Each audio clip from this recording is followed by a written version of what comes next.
அவையில் அமர்ந்திருக்கும் அனைவருக்கும் என் முதற்கண் வணக்கம். கிறிஸ்மஸ் விழாவை ஒரு அன்பின் விழாவாக நான் பார்க்கிறேன். சில பிறப்புகள் வரலாற்றை உருவாக்கி இருக்கின்றன, சில பிறப்புகள் வரலாற்றை அழித்திருக்கின்றன, சில பிறப்புகள் வரலாற்றை ஆச்சரியப்படுத்தி இருக்கின்றன, சில பிறப்புகள் வரலாற்றை அதிர்ச்சி அடைய செய்திருக்கின்றன, சில பிறப்புகள் வரலாற்றை வளர்த்து எடுத்திருக்கின்றன, சில பிறப்புகள் வரலாற்றை வீழ்த்தி இருக்கின்றன. எல்லாம் ஒரு நிகழ்வுதான். ஆனால் இயேசுவின் பிறப்பு ஒரு சகாப்தமான காலத்தை இரண்டாக பிரிக்கின்ற ஒரு பிறப்பாக மாறுகிறது. கிறிஸ்துவுக்கு முன், கிறிஸ்துவுக்கு பின் என் காலத்தையே இரண்டாக மாற்றிவிட்டது. இயேசு கிறிஸ்துவின் பிறப்பு வரலாற்றை படைத்திருக்கின்றது. எனவேதான் உலகம் முழுவதும் கிறிஸ்து பிறப்பு விழாவை கொண்டாடி கொண்டிருக்கின்றோம். உலக மீட்பராக அவருடைய பிறப்பு கோலாகலமாக கொண்டாடப்படுகிறது.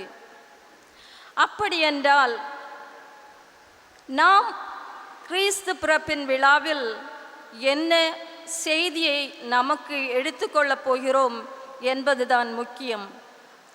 சுவாமி விவேகானந்தர் ஞான சுடர் என்ற புத்தகத்தில் அழகாக எழுதியிருக்கிறார்.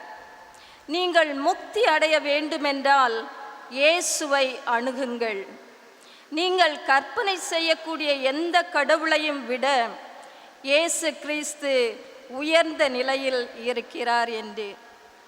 அப்படிப்பட்ட உயர்ந்த நிலையில் இருக்கும் இயேசுவின் பிறப்பு நமக்கு சொல்வது என்ன? ஒரு தந்தையானவர் தன் மகளுக்கு ஒரு பிறந்த நாள் அன்று ஒரு பரிசு கொடுக்க விரும்புகிறார். ஒரு நல்ல வைர மோதிரத்தை வாங்கி அதை பல வண்ண காகிதத்தில் பேக் செய்து அவருக்கு பரிசாக கொடுக்கிறார். அந்த குழந்தையும் அதை வாங்கி மகிழ்ச்சியோடு தன் அறையில் சென்று அதை பிரித்து பார்க்கிறது. அதில் இருப்பது ஒரு நல்ல வைர மோதிரம். ஆனால் அந்த வைர மோதிரம் அந்த சிறுமிக்கு ஒரு பெரிய ஈர்ப்பை கொடுக்கவில்லை, அட்ராக்ஷனாகவே இல்லை. அவளுக்கு பிடித்திருந்தது அந்த காகிதம்தான், வண்ண காகிதம். அதை பத்திரப்படுத்தி வைக்கிறாள். அந்த மோதிரத்தை அவள் பத்திரப்படுத்த மறந்துவிட்டாள். ஒரு நாள் அந்த சிறுமியின் தந்தை அவளை கூப்பிட்டு, நான் உனக்கு கொடுத்த பரிசு பொருளை எடுத்து வா என்று கூறுகிறார். உடனே அந்த குழந்தையானவள் அந்த காகிதத்தை எடுத்து கொண்டு வந்து அவரிடம் கொடுத்தது. அப்போது தந்தையானவர் கேட்கிறார், நான் கொடுத்த பரிசு பொருள், விலையுயர்ந்த மோதிரம் எங்கே என்று. அப்போது அவள் சொல்கிறார், நான் எங்கே வைத்தேன் என்று எனக்கு தெரியவில்லை, ஆனால் இந்த காகிதத்தை நான் பத்திரப்படுத்தி வைத்திருந்து இருக்கிறேன் என்று சொன்னார். ஆம் அன்பார்ந்தவர்களே, நாமும் அந்த சிறுமியைப் போலத்தான் சாதி, மதம், மொழி, அந்தஸ்து, கர்வம், ஆணவம் இது போன்ற காகிதங்களை நாம் நெஞ்சத்துக்கு நெருக்கமாக வைத்துக்கொண்டு அந்த அழகிய மோதிரத்தை போன்ற அன்பை நாம் மறந்து விடுகிறோம். நம்மோடு இருக்கிற மக்களை நாம் அன்பு செய்ய மறந்து விடுகிறோம். அவர்களை மன்னித்து ஏற்றுக்கொள்ள மறந்து விடுகிறோம். மனித நேயத்தை மறந்து விடுகிறோம். இன்றைய நாளில் கிறிஸ்து பிறப்பு விழாவானது நமக்கு அழைப்பு விடுக்கிறது. நீ உன்னோடு இருக்கின்ற சகோதரிகளையும் சகோதரர்களையும் மன்னித்து அன்பு செய்யவில்லை என்றால் இந்த கிறிஸ்மஸ் விழாவானது ஒரு அர்த்தமற்ற விழாவாக மாறும். எனவே அன்பு சகோதரங்களே, சிந்திப்போம். மன்னிக்க தயாராக இருக்கின்றோமா? அன்பு செய்ய தயாராக இருக்கின்றோமா என்று. நீங்கள் அன்பு செய்பவர்களாக இருந்தால் நிச்சயம் இந்த கிறிஸ்மஸ் விழாவானது ஒரு அர்த்தமுள்ள விழாவாக மாறும்.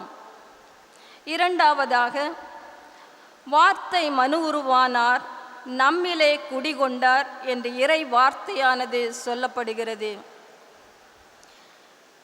இறைமகன் இயேசு விண்ணிலிருந்து மண்ணிற்கு காலடி வைத்து நம்மை தேடி வந்தார். தனது கடைசி துளி இரத்தம் வரையும் நமக்காக சிந்தி நம்மை மீட்டு கொண்டார். பிறர் வாழ தன்னையே முழுமையாக அவர் கையளித்தார். ஒரு முறை நீல் ஆம்ஸ்ட்ராங்கிடம் ஒரு பேட்டி எடுத்தார்கள். அது என்னவென்றால், ஒரு கேள்வியை அவரிடம் கேட்கிறார்கள். நீங்கள் சந்திரனில் கால் வைத்து சாதனை படைத்திருக்கிறீர்களே, இந்த உலகிற்கு நீங்கள் என்ன சொல்லப் போகிறீர்கள் என்று. அதற்கு அவர் சொன்னார், நான் சந்திரனில் காலடி வைத்தது முக்கியமல்ல, ஆனால் இயேசுபிரான் விண்ணிலிருந்து மண்ணில் வந்து காலடி வைத்ததுதான் ஒரு அற்புதமான அதிசயமான ஆச்சரியத்திற்குரிய ஒரு நிகழ்வாக இருக்கிறது என்று சொன்னார். ஆம் அன்பார்ந்தவர்களே, இயேசு தன்னையே மிகவும் தாழ்த்தி மண்ணிலிருந்து விண்ணிற்கு வந்து நம்மை தேடி வந்து நம்மை மீட்பதற்காக தேடி வந்திருக்கிறார். தன்னையே முழுமையாக நமக்கு வழங்கி இருக்கிறார். நாம் பிறர் வாழ எதை செய்கிறோம் என்பதை சிந்திக்க வேண்டிய நேரம் இது. தேவையில் இருப்பவர்களை சந்தித்து அவர்களுடைய துயர்களை துடைக்க நாம் முன் வருகிறோமா என்று இந்த நேரத்தில் சிந்திப்போம். பிறருக்கு கொடுக்கக்கூடிய தாராள குணம் நம்மிடத்தில் இருக்கிறதா என்று சிந்திப்போம். அந்த தாராள குணம் நம்மிடையில் இல்லை என்றால் இந்த கிறிஸ்மஸ் விழாவில் நாம் கொண்டாடுவது அர்த்தமற்ற ஒன்றாக மாறிவிடும். தாராளமாக கொடுப்போம், தேவையில் இருப்பவர்களை சந்திப்போம் என்றுதான் இன்று கிறிஸ்மஸ் விழாவானது நமக்கு சொல்லுகிறது. மூன்றாவதாக, இயேசுவின் பிறப்பானது முதலில் ஆட்டு இடையர்களுக்குத்தான் வெளிப்படுத்தப்பட்டது.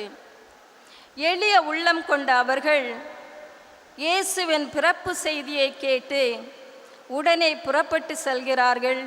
அங்கு இயேசுவை கண்டுகொள்கிறார்கள். எளிய உள்ளத்தோடு நாம் வாழும்போது, அன்பான உள்ளங்களோடு நாம் உறவாடும் போது, தாராள குணத்தோடு பிறருக்கு கொடுக்கும்போது நாமும் அந்த இயேசுவை வாழ்க்கையில் கண்டுகொள்ள முடியும். எனவே அன்பார்ந்த சகோதரங்களே, இன்று நாம் சிந்திக்க வேண்டியது, நான் என்னோடு இருக்கிற மற்ற சகோதரங்களை மன்னித்து அன்பு செய்கிறேனா? தாராளமாக கொடுத்து உதவ முன் வருகின்றேனா? எளிய உள்ளத்தோடு ஆண்டவரை தேடுகிறேனா என்று. அன்பாகவும் தாராள குணத்துடனும் எளிய உள்ளத்துடனும் ஆண்டவரை தேடுவோம், அவரை நாம் கண்டடைவோம். உங்கள் அனைவருக்கும் எனது கிறிஸ்மஸ் புத்தாண்டு வாழ்த்துக்களை உரித்தாக்கிக் கொள்கிறேன். நன்றி, வணக்கம்.